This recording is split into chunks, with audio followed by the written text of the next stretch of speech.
더불어민주당 정청래 대표가 지방선거 전 합당 논의 중단을 결정한다고 밝혔습니다. 연대 통합 준비를 구성해 지방선거 후 통합을 추진하겠다고도 언급했는데요. 한편 국민의힘 지도부에서는 윤 어게인으로는 안 된다는 목소리가 나왔는데 당내에서도 엇갈림 평가가 나왔습니다. 관련 내용 포함한 정치권 이슈들 김상일 정치평론가, 이창근 국민의힘 하남을 당협위원장 두 분과 함께합니다. 안녕하십니까? 안녕하십니까? 네. 더불어민주당 정청래 대표, 조국 혁신당과의 합당 문제와 관련해서 심야 최고위원회를 열어 최종 의견 수렴을 했는데요. 결과 브리핑 먼저 보고 오겠습니다. 더불어민주당 지도부는 긴급 최고위원회 회의를 갖고 다음과 같이 결정하였습니다. 첫째, 지방선거 전 합당 논의를 중단한다. 둘째, 연대와 통합을 위한 추진 준비위원회 구성을 결정하고 조국 혁신당에도 연대와 통합을 위한 추진 준비위원회 구성을 제안한다. 셋째, 지방선거 후 통합추진준비위원회를 중심으로 통합을 추진한다. 네, 오늘 의원총회 이후에 이 최고위 회의를 열어서 결국 결정이 됐습니다. 그러니까 지방선거 전에는 민주당과 혁신당의 합당 논의는 중단된다라는 내용입니다. 그동안 정말 여러 갈등도 있었고 여러 가지 말도 나왔는데 이런 결정이 나왔습니다. 어떻게 보셨습니까? 일단 정청래 대표의 용기를 칭찬해드리고 싶은데 제가 왜 용기라고 얘기를 하냐면 네. 자신이 내세운 입장과 판단을 수정하는 것은요. 패배가 아닙니다. 다름을 인정하는 것이고 그 다름과 나의 의견이 지지자나 유권자에게 어떻게 영향을 주는가를 살피는 모습이기 때문에요. 네. 그것을 보고 판단을 수정했다라는 것은 큰 용기가 필요한 것이고 저는 그 큰 용기를 내신 부분에 대해서 박수를 쳐드리고요. 그런 모습들을 통해서 뭔가 그동안 좀 불만을 가졌거나 다른 요구가 있는 것을 수용해가지고 그것을 받아들이는 모습을 보여준다면 또 다른 기회로 만들 수 있을 것이다. 이런 말씀을 드리고 싶은데 근데 그건 이런 거예요. 지금 집권한 지 이제 초기잖아요. 집권 초반에 대통령을 중심으로 정권 성공, 대통령 성공을 우선시하고 네. 그 다음에 개별 어떤 정치적 일정을 염두에 두는 것이 맞다. 그런 리더십을 보여달라라는 요청인데 그런 부분을 이제 앞으로 해나가신다면 제가 볼 때는 이 용기가 발판이 돼서 본인이 보다 성숙된 지도자로 인정받는 데 도움이 될 것이다. 이런 말씀을 드리고 싶습니다. 네, 저희가 지난주에 김상일 평론가가 얘기했던 어떤 지도자, 어떤 리더십의 좋은 자세에 대해서 말씀하신 게 기억이 나네요. 큰 용기였다, 패배가 아니다라고 평을 내리셨습니다. 어떻게 보셨어요? 실제 당내 갈등이 잠시 수면 밑으로 잠재워진 것뿐이라는 거죠. 왜냐하면은 이번에 친명계의 거센 반발에 의해서 한 발 물러난 거잖아요. 그런데 왜 갈등이 수면 밑으로 잠재됐냐 이렇게 표현하냐면은 그냥 이제 합당에 대해서 물러섰으면 물러선 건데 전당원 투표를 못해서 아쉽다 이런 미련을 여전히 나타냈잖아요. 그 얘기는 1인 1표제가 통과된 이후에 합당도 본인이 당내의 어떤 수기 과정이나 그러한 절차적 정당성 없이 당대표가 혼자 일방적으로 던진 주제잖아요. 네. 전당원 투표를 했으면 통과됐을 것이다 이런 의미거든요. 그렇기 때문에 앞으로 지방선거 과정에서 공천 과정에서 뿐만 아니라 지방선거 이후에도 당내의 친명 친청 간의 갈등은 여전히 수면 위로 언제든지 올라올 수 있다 이렇게 봐지고요. 중요한 것은 이겁니다. 이재명 대통령이 늘 얘기하고 오늘도 아마 그런 말씀하신 것 같은데 행정 속도에 맞게 국회에서 입법 속도를 내달라는 거잖아요. 그런데 여전히 정청래 대표의 입법 시계는 이재명 대통령의 입법 시기하고 다른 거예요. 본인의 정치 스케줄 안에 존재하기 때문에 여전히 이재명 대통령과 이재명 정부가 요구하는 그러한 입법의 뒷받침 이거는 여전히 아직까지도 정청래 대표의 머릿속에는 명확하게 각인이 안 돼 있는 것 같아요. 그러니까 이재명 정부의 성공을 위해서 제대로 뒷받침을 해줄 수 있을 것인가에 대한 약간 의문 또 말씀을 해주셨습니다. 그렇다면 6.3 지방선거에서 양당은 어떤 모습을 보여줄 것인가? 그러니까 합당은 이제 논의가 물 건너갔지만 단일화라든가 연대 등 여러 가지 작전 요소들이 있을 텐데 이런 부분들은 좀 어떻게 보세요? 이게 두 당의 어떤 갈등 요소들이 좀 수면 아래로 좀 내려가면서 그런 부분에 대한 얘기 나올 수 있을까요? 정당은 선거를 하는 조직이고요. 네. 선거에 이겨야 정당의 가치가 가장 극대화된 결과라고 할 수가 있는 것입니다. 예.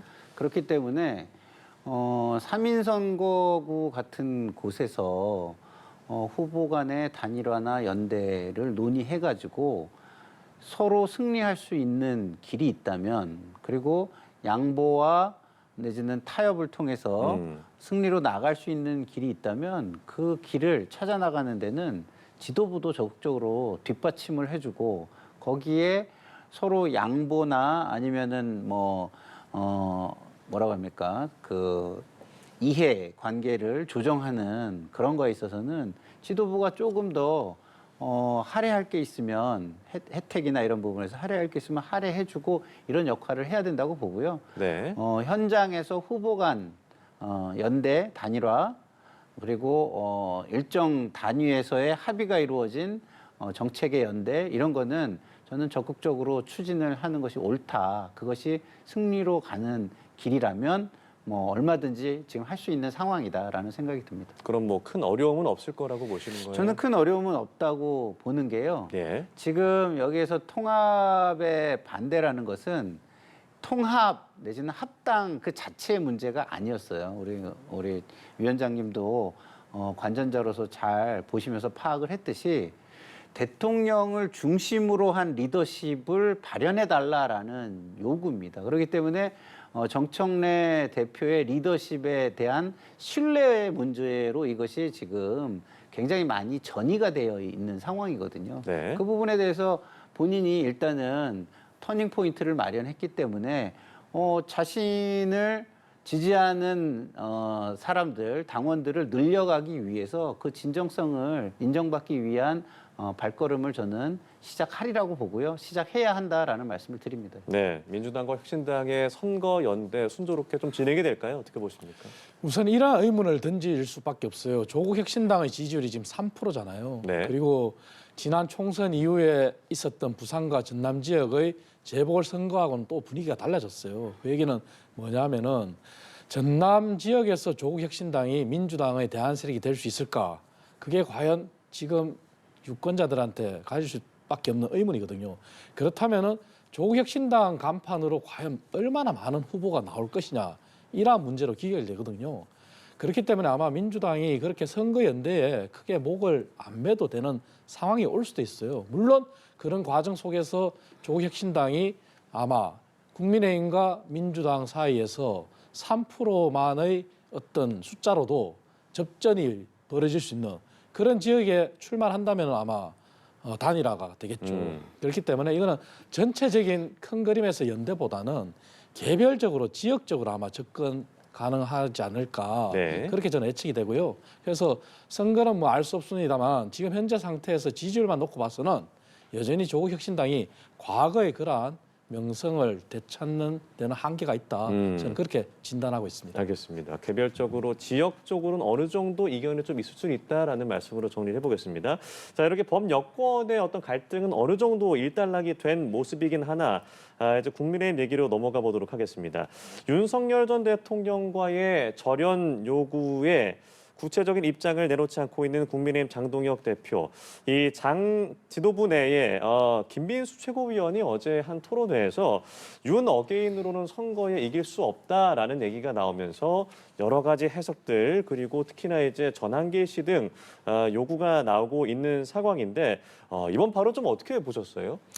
이 부분이 참 신뢰 부분에 있어서 네. 일관성에 있어서 과연 중도층의 국민들이 그 일반적인 민심이 과연 신뢰를 보일 수 있을까 하는 그런 의문을 낳고 있습니다. 왜냐하면은 박성훈 수석 대변인이 2월 초에 이런 얘기를 했어요. 계엄을 옹호하거나 내란을 동조하거나 부정선거를 지지하는 세력과는 분명히 선을 끊는다, 절연한다. 그게 장동혁 대표의 입장이라고 예. 얘기했어요. 그런데 전한길 씨가 갑자기 3일 안에 윤 전 대통령에 대해서 어떻게 할 건지 입장을 밝혀라. 밝혀라 그렇게 예. 얘기했잖아요. 그리고 바로 다음 날 김민수 최고위원이 자유우파 청년들을 대상으로 한 그러한 유튜브 연합 그러한 자리에 가서 윤어게인은 한계가 있다. 넘어서야 된다. 그런 발언을 했단 말이에요. 근데 또 하루 다음 날 뭐라 그랬냐면은 윤어게인 세력은 결국 주다. 윤어게인이 주고 그게 플러스를 해야 된다. 그리고 선거를 이겨야지만 우리가 윤 전 대통령을 석방시킬 수 있다. 이런 얘기를 했어요. 과연 이러한 말이 일관성이 없다 보니 말장난 아닌가 하는 이런 비판도 솔직히 있습니다. 그래서 이것은 결국 이런 거예요. 충돌하는 가치잖아요. 충돌하는 가치라는 거는 중도층의 민심 그리고 민심의 파도는 윤 전 대통령과 윤 전 대통령을 지지하는 그리고 김건희 씨를 지지하는 그러한 계엄을 옹호하는 부정선거를 지지하는 그런 세력과 절연하고 국민의힘이 다시 태어나라는 게 민심의 파도거든요. 그런데 또 한 축은 윤 전 대통령을 지지하면서 선거 이겨서 윤 전 대통령을 석방시키자. 그리고 계엄을 옹호하고 부정선거를 지지하는 그런 세력이란 말이죠. 이 두 개가 충돌할 수밖에 없는 거거든요. 근데 이것을 전략적으로 선거에서 윤 어게인만으로는 선거 이길 수 없기 때문에 이것을 주로하고 옆을 붙인다. 그래서 전한길 씨가 또 이렇게 얘기를 했어요. 전략적이라고 하더라. 기다려달라고 하더라. 과연 민심이 어떻게 읽을까요? 그래서 정당은 정치인은 본인이 선택한 워딩, 본인의 말에 일관성 있고 그게 신뢰를 가져야지만 힘을 받거든요. 그래서 이러한 양립할 수 없는 가치가 이렇게 충돌하는 내에서 과연 얼마나 많은 중도층이 지지를 보낼까 하는 그런 의구심은 당내에 굉장히 강하게 일고 있습니다. 예, 결국 뭐 김민수 최고위원이 말한 것은 이 선거 전략, 결국엔 중도 외연 확장을 해야 우리가 선거에서 승리를 할 수 있겠다라는 주장이었는데 결국 전한길 씨가 밝힌 내용에 따르면 결국 전략이 노출이 돼버린 셈이잖아요. 이거 어떻게 봐야 될까요? 그러니까 중도 외연 확장의 대상이 되는 국민들을 수준 이하로 무시하는 것이고 기만하려고 했다라는 것이 노출이 된 것이죠. 그러니까 선거 전략이라더라 그 얘기를 바꿔 얘기하면 국민을 속이려고 했다라는 거거든요. 자, 지금 진정성이 있어야 인정을 해주는 거잖아요. 함께 가는 거고 믿을 수 있는 거예요. 진정성이라는 건 신뢰의 문제입니다. 이것도 역시 네. 신뢰의 문제인데 유권자가 저 모습을 보고 그 방향성을 보고 신뢰할 수 있느냐라는 건데 지금까지 그 신뢰를 다 부숴버리는 일을 한 거예요. 지금 본인들이 제명을 통해서 숙청한 인사들이 전당대회 결과를 부인했나요? 장동혁 대표가 아니다라고 얘기했나요? 그거 아니잖아요. 그 대표가 가야 되는 길이 본인을 당선시켜준 그 강성 지지층만 쫓는 길이면 안 된다는 얘기를 했기 때문에 제명당하고 쫓겨난 거 아닌가요? 단계 때문이라고요? 단계는 그냥 그거의 하나의 수단과 핑계를 삼은 거지. 아니 무기명 게시판에 글 뭐 한 100 몇십 개 썼다고 해가지고 그게 무슨 경천 동지할 일도 아닌데 그걸 가지고 정치적 생명을 끊어내는 일을 하면서 물론 끊어지지는 않겠지만 그런 시도를 한다고 끊어내는 일을 하면서 그것이 단계 때문이다라고 얘기를 하면 누가 믿겠습니까? 결국은 노선투쟁이었고 그 노선투쟁에서 윤과의 절연 그리고 중도로서의 외연 확장을 외친 것을 거부하는 모습을 그동안 보여온 것이다. 근데 그것을 다 목격한 국민들이 아, 우리는 카멜레온처럼 변할 수 있는 사람들이야 라고 얘기하면 그게 어떻게 변할지 예측이 불가능한데 찍어주겠습니까? 아, 그나마 카멜레온은 예측이 가능해요. 왜냐하면 뒤에 있는 색하고 똑같아지니까. 근데 그게 아니라 자기 의지에 의해서 언제든지 유권자와 상관없이 내 이익을 위해서 변할 수 있다라는 말을 지금 하는 것이기 때문에 그것은 이거 나를 속이려고 하네, 나를 우습게 보네로 들릴 수 있다라는 점을 감안해야 된다고 생각합니다. 예, 이와 관련해서 이준석 개혁신당 대표가 SNS로 반응을 내놨습니다. 낱말은 절연이요, 반말은 기다려달라인 것이라면서 전략적 모호성이 아니라 전략적 비겁합니다. 그러니까 지방선거를 앞두고 이 두 정당의 선거 연대 가능성에 대한 얘기가 나오는 와중에 이런 반응이 나왔습니다. 어떻게 보셨어요? 그렇습니다. 이준석 대표가 지적하는 부분도 뼈저리게 반성해야 될 대목입니다. 왜냐하면은 아까 말씀드린 대로 양립할 수 없는 가치가 충돌하는데 그것을 하겠다고 하는 거잖아요. 그렇다면은 장동혁 대표가 탄핵과 계엄의 강을 건너서 미래로 나아가자고 했고 박성훈 수석 대변인의 말처럼 계엄 세력, 그다음에 내란 세력, 그것을 동조하는 세력, 그리고 부정선거를 지지하는 세력, 그 세력과는 같이 안 간다고 했잖아요. 그렇다면은 사실 지금 상황에서는 장동혁 대표가 그러한 모습을 보이려면은 한동훈 전 대표와 김종혁 전 최고위원을 축출한 것처럼 지금 당에 이런 혼선을 주는 김민수 최고위원에 대해서도 책임을 물어야 돼요. 그래야지만 정말 국민의힘이 바뀌는구나 이렇게 봐지거든요. 그러나 선명한 어떤 액션이 없이 그냥 어물쩍 넘어간다? 그렇다면 이준석 대표가 이렇게 비판하는 대목뿐만 아니라 일반 중도층 국민들도 여전히 비판하고 국민의힘에 대해서 신뢰를 안 보낼 거예요. 오죽하면 오세훈 시장도 그러셨잖아요. 민심의 강을 걸스를 수 없다고. 민심의 강이라는 것은 분명하게 주문하고 있지 않습니까? 윤석열 전 대통령과 윤핵관들, 그래 친윤 세력들, 이선 후퇴하고 윤석열 전 대통령과 김건희 씨를 지지하는 이러한 세력들과 절연하라는 거잖아요. 그럼 민심의 각을 읽어야 되는데 그래서 저는 장동혁 대표가 정말 진정성 있게 지금이라도 바뀌는 모습을 보인다면은 저는 그러한 모습들이 지지받을 거라고 저는 생각합니다. 예. 제가 짧게만 좀 보태면 네. 제가 예전에 그 외부에서 진정성을 잘 이상하게 제가 볼 때는 진정성이 있는데 인정받지 못하는 상사를 모신 적이 있어요. 그래서 제가 고민하다가 이 이유가 무엇일까라고 하고 보고서를 하나 쓴 게 있습니다. 그 네. 보고서 제목이 뭐냐면 사람이 진정성입니다예요. 사람. 예.